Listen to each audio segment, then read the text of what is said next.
On l'utilise tous. Tu ouvres ton téléphone, tu tapes ta destination et Google Maps t'y amène.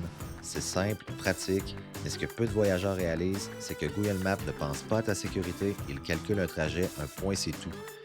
Et attention, là, je dis pas ça parce que je suis contre Google Maps. En fait, je m'en sers moi-même dans mes projets. Donc, je suis un client. J'utilise l'API Google Maps dans mon application Beside Map que j'ai créée pour aider les gens à trouver les meilleurs attraits au Canada. Mais ce que j'ai vite compris, c'est que même avec les meilleures cartes numériques du monde, il manque toujours quelque chose d'essentiel. Le contexte, la réalité terrain et la logique humaine du voyage. Donc, c'est une application que j'ai créée avec Unity et ArcGIS, deux technologies puissantes qui permettent d'offrir des cartes en relief interactives, mais surtout beaucoup plus contextuelles. Pour ceux qui aimeraient l'utiliser, c'est gratuit, là, c'est sur Apple Store puis Sitemap 3D. Donc voilà.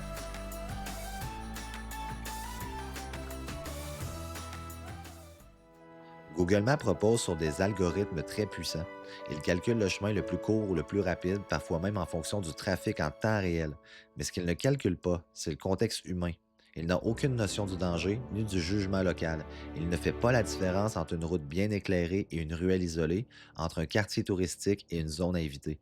Il te propose simplement un chemin. Et c'est là que réside le risque. Et ce biais, cette illusion de sécurité algorithmique est encore plus forte dans des environnements inconnus parce que quand on voyage, on a déjà un terrain fragile, on ne parle pas toujours la langue, on ne connaît pas la ville, on ne sait pas où poser les bonnes questions, alors on s'en remet à qui?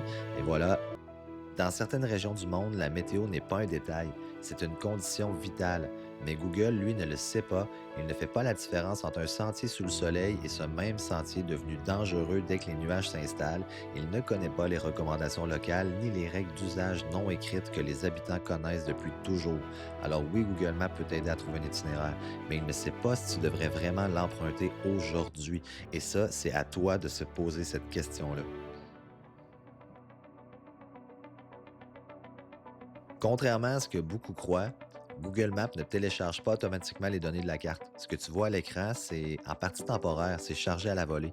Tu crois que tout est là, mais dès que tu perds le signal, une zone morte, ben bien, c'est pas encore chargé, tout devient blanc, les routes disparaissent, les lieux enregistrés aussi. C'est un peu comme si tu regardais un livre dont les pages s'effacent en temps réel. Et c'est pas rare parce qu'en 2023, selon Data Report, il y a près de 40% des destinations touristiques populaires dans le monde qui ont une couverture de réseau partielle ou intermittente.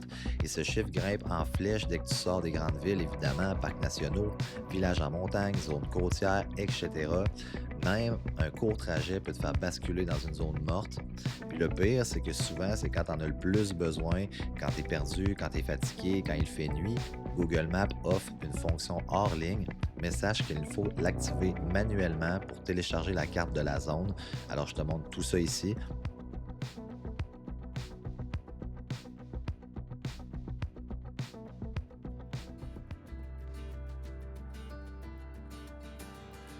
Alors, naturellement, tu ouvres Google Maps, tu choisis mode piéton et tu te laisses guider. Mais ce que peu réalisent, c'est le mode piéton de Google Maps, il n'a pas été conçu pour les réalités du terrain.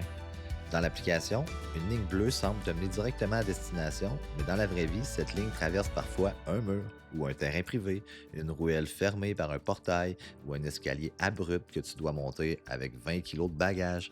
Alors Google ne sait pas que tu es avec une poussette, que tu traînes une valise à roulettes sur des pavés mouillés ou que tu ne peux pas traverser ce parc parce qu'il ferme à 18 heures.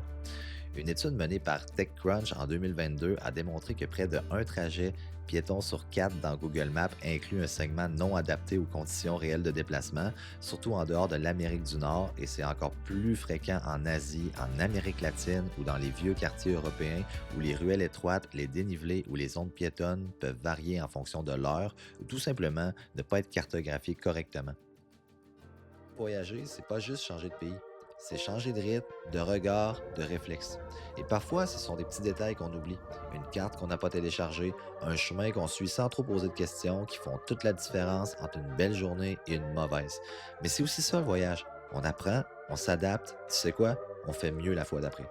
Et si tu veux continuer à apprendre, à voyager plus intelligemment, à rester curieux tout en étant plus autonome, alors abonne-toi. C'est exactement ce que je fais ici. On explore le monde, mais surtout, on apprend à mieux lire, à être mieux préparé. Alors, je te dis à bientôt pour la prochaine vidéo. À la prochaine.